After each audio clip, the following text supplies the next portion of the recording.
Hey, what's up everyone, and welcome to another brand new movie review. Now, if you're new here, my name is Sean. I do daily movie reviews here on the channel, and I also put the audio over as a podcast over on both Apple Podcasts and over on Spotify. Now, in today's movie review, we're going to be doing a brand new, just released film called The Long Walk. And this movie is based off of an original story of a book that's written by Stephen King that was originally written, or released, I should say, in 1979. Now, of course, as all books to movies adaptations go, there's always some differences from the book to the movie. And I should also give out a big preface with this review that I have not read the book at all. I might do so because of how good the movie was. I'll get into that in a minute. But again, this is a book to movie adaptation. And again, I have not seen or I've not read the book at all, although I really, really want to after seeing the movie. Now, the cast itself is pretty good as far as like a lot of young actors in there, which I think that they all did a great job overall. The main two characters, I should say, or main three, really, are going to be David Johnson and also Cooper Hoffman, who is also Philip Seymour Hoffman's son as well. And then you also have Mark Hamill as the Major. Now, some things about this movie as far as like how I feel about it, because the reason why I wanted to see it in the theater, because I just saw it last night on Thursday in the screening, is that the trailer is very, very intense overall from how it kind of it was one of those things where it kind of like the trailer that I watched at least was a reactionary trailer to a screening that an audience was in for watching the movie. So I actually like had to like go and like actually look for the actual trailer of the original movie to find it a little bit, which made it even more interesting. Now there is of course some changes from the book to the movie that I found out about after I saw the actual movie itself. There is again some differences, probably just to I don't know why they changed some things that don't need to be changed, but they did.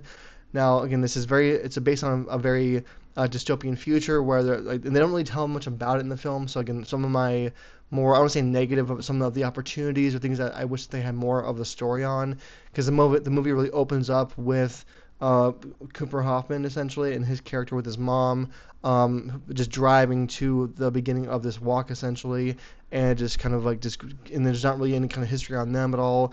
There's a little bit later in the movie, but not a ton. And then he gets dropped off and says goodbye to his mother in the beginning of the film, and then he meets up with all these other boys, kind of meets them a little bit, and then the walk begins with the introduction of Mark Hamill again as the Major.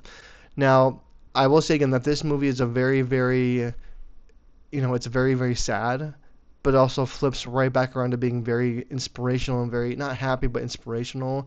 And I will say that the overall I would say atmosphere is very interesting because it keeps on again flipping. It's a very visceral movie, so definitely has this bloody moment. So if you're not really into gore, just be aware that it is a gory-ish movie. Not anything like things like Terrifier or anything like that anywhere near that. Like, it's not evil like gore or anything like that, but there is some blood in it. Because again, if you've know anything about this film, you know that there is, as in the movie as they put it, some of the boys or the whole point of the story is that there's 50 boys essentially in the movie itself at least.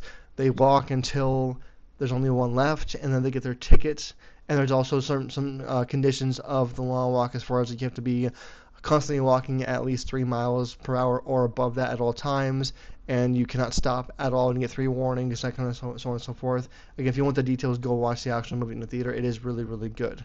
Now, again, my feelings on it is that, again, it's a very, very inspirational movie because the weird thing, or the interesting thing I should say about it, is that kind of threw me off a little bit was that how it kind of keeps on switching back and forth every few minutes on different characters, little bits of story of why they're there.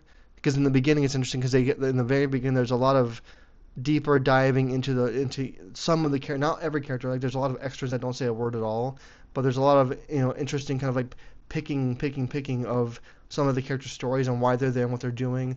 But it's really kind of like a main 4 or 5 cast member on the front line, so to speak, of these kids that are walking together the majority of the way, and it's all the reasons why they're there, what they're doing there, and pretty much the whole point of the walk itself. From what I learned about it, not reading the book, is that if you outlast everything, is that you become incredibly rich and you get a wish at the end of whatever you want for the most part. That's really, and that wish is brought up a lot towards the end of the movie as well.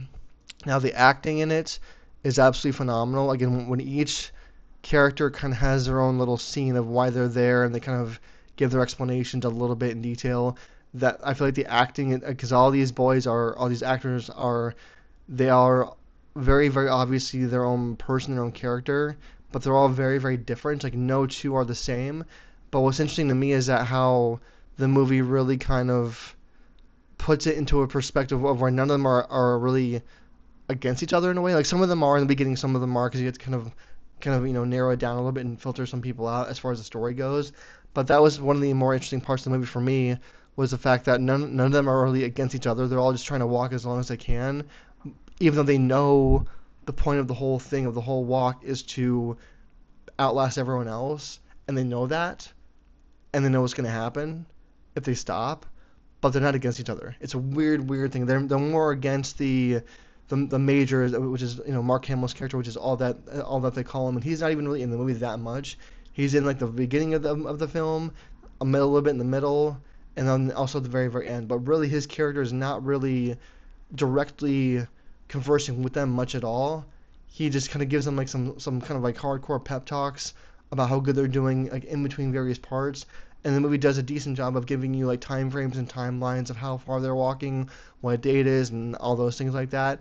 But the story really becomes more about the kind of internal battles and internal struggles that these boys are all going through from what drove them to be there in the first place, because there's a lottery system which is explained very lightly in the very beginning with just some words on the screen, and that's how the main character of Kevin Ray Garrity gets in there, which is again Ray Cooper, and yeah, it's just one of those really interesting stories where it's like again it keeps on flipping back and forth between being a very very hostile, scary environment, people just either getting hurt or tripping or whatever and just slowing down too much and then they get their ticket, so to speak, and then it flips back to being a very just a very humanistic, not positive, but a humanistic outlook on life and how these boys kind of again converse with each other and give their own stories. And I mean, there's definitely some turmoil between them too as well. Like some kind of some of them kind of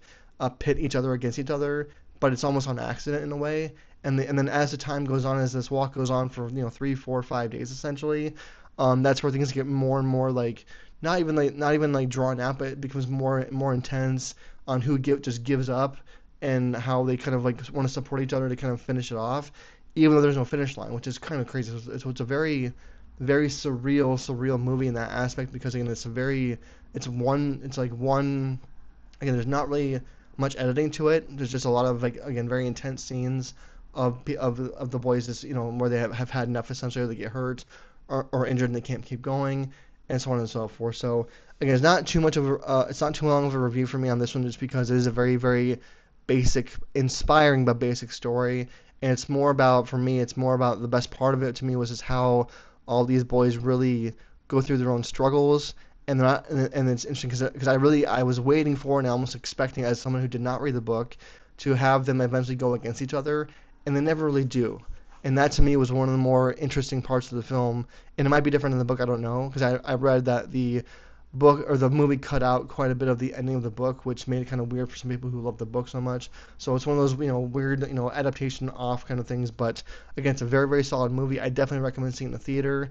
And it's just a great movie overall, just from a humanistic standpoint, and how there's a lot of respect for these boys, from the outside world too, and how it's all being filmed, although you don't ever see any of that. You don't see any cameras or any people watching them besides like the people they're walking through. So it's a very interesting story for that part of it. So again, just a more shorter review this time, but I definitely recommend seeing it for sure. It's got some great phenomenal acting across the board. Definitely some bloody scenes, but it's a really really great overall story, just overall for what it is. So if you enjoyed this video, give it a thumbs up, and you like these kind of movie reviews, and definitely subscribe. And if you want to listen to it, go over to again Apple Podcasts and Spotify and stream over there. Otherwise, thanks for watching, thanks for listening, and I'll see you guys all in the next review.